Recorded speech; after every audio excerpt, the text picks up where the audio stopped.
Hi guys, my name is Fred, and once again, welcome to Sementia Farms. Today, we are going to be talking about how to build a chicken pen in Ghana. What we are telling you is strictly based on how we built our pen and not the best method out there. So if you're watching this video, I hope you will learn something from us and do more research as well so that you can combine the knowledge we share with you with others to build the best pen that suits you. So follow me as we go to the farm today.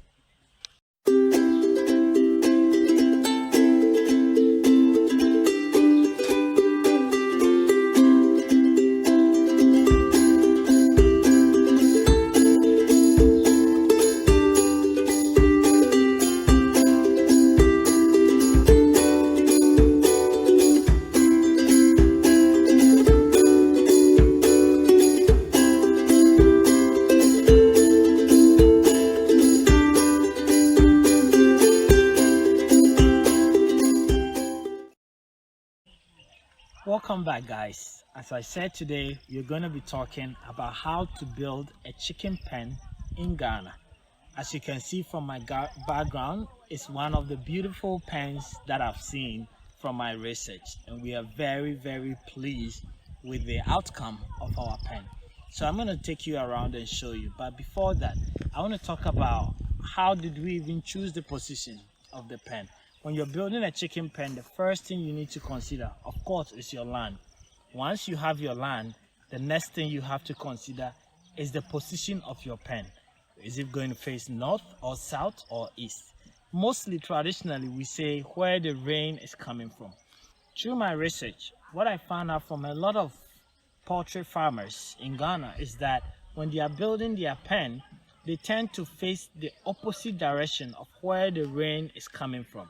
But I also found out that when you do that, you also escape from the air, which is very important in poultry farming, according to the research that I did. So according to what we built, when it rains in my current location, it comes from the north. So what we did is build our pen facing east and west. So when it rains, it definitely will come from the north, but we get good air from the north as well. So it's either you choose air or and rain, or you lose both. And I think that if it's only because of rain, we'll have other ways of preventing it. So I'm definitely going to show you how we are managing the rain by getting in air, which is most needed for our pen. So our pen here is made of 3 different spaces, which all has the capacity of 1,000 beds, and they are built of 40 feet by 40 feet. Let's take a walk to one of them, which is empty, so that I can talk to you more about some of the techniques and small tips that we can all learn from building a chicken pen. Okay guys, so as I was saying, the position of your pen does really matter when considering building a chicken pen, right? So as I said, the issue between choosing where the rain is going to enter your pen and air is not a matter of choice, because air is very important when building the pen. Therefore, if where your air is coming from, the direction is the same as where the rain is coming from, then this is a technique that we chose if you're in the same situation as us, that you can also take. So as you can see, the roofing sheet, we did extended it much lower to the ground than usually you will build a house or you would do. And that really helps you in preventing the rain from getting the pen flooded. But it does definitely give us air as well. So let's go inside as we look at certain other things. So again, as I told you about the other pen that we visited, it is very important also to create a hole or something that you can fill it to be able to disinfect your shoes whenever you're entering the pen. So there's another thing that you want to consider when building the pen, right? Let's go inside.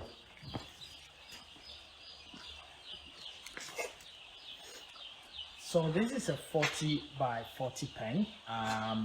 People have various ways, but I think that is the standard size that most people build their pen for, 1,000 capacity. If you are not going to be doing 1,000 capacity, you can choose your size accordingly. But we are thinking about hosting 1,000 capacity here. and therefore we consider using 40 by 40.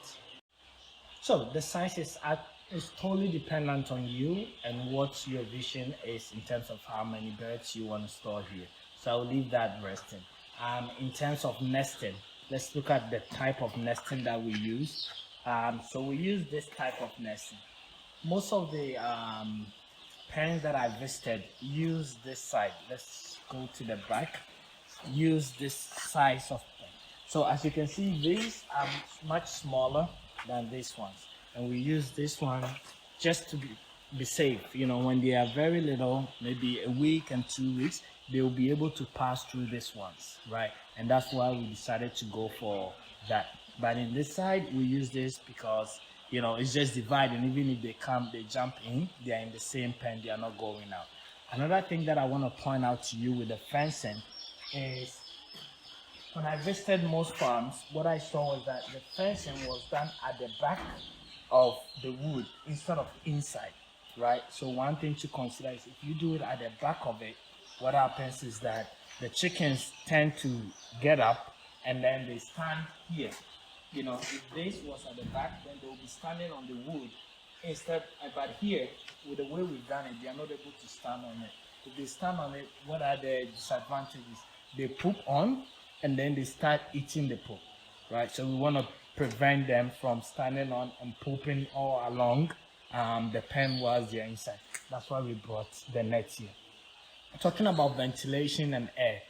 Once you get your direction of air, the next thing is ventilation. As the air comes in, you don't want it to stay inside. You want it to go out and then another one coming. So we're going to take a look at the roof. So let's see how we build the roof. So we build a roof which overlaps. So the one coming from north to south overlaps the one that is coming from south to north. So as the air moves from north, it sort of enters and goes, right? So then there is that ventilation process happening in the pen as well. So that is another thing for you to consider. Somebody might ask, why do we have all these pillars in here? Yes, of course, this is to give it the strength to the roof, but also when you have a size of this, about 40 by 40, you tend to, initially, you don't want to open the whole spot for them. You want to be able to divide it when they come new. So with your division, this helps you into dividing the 40 by 40 pen, so you have the size that you want. And then in future, when they are all big, you can then expand it. So that's why we have all those pillars. That's another reason why we have those pillars. What are they? I mean, we have electricity here, which we have the opportunity to have. But if you don't have electricity, that is fine. But if you do have the electricity available, make sure you do your wiring as well before you bring the chicks in. So in terms of structure, this is a little bit that we can share with you from what you've done. If you have any comments or suggestions or anything from what we've done, this is one out of the 3 pens that we have that is empty. That's why we brought you here. But if you have any comments or any suggestions on how we can even improve ours, it is welcome, and we will be glad to hear. But if you have learned something from what we have done and share with you too, then we are also grateful. Thank you very much for making the time to watch us, and I hope you enjoy the video. Subscribe if you haven't, share it with your friends so that we can all learn and do things the right way.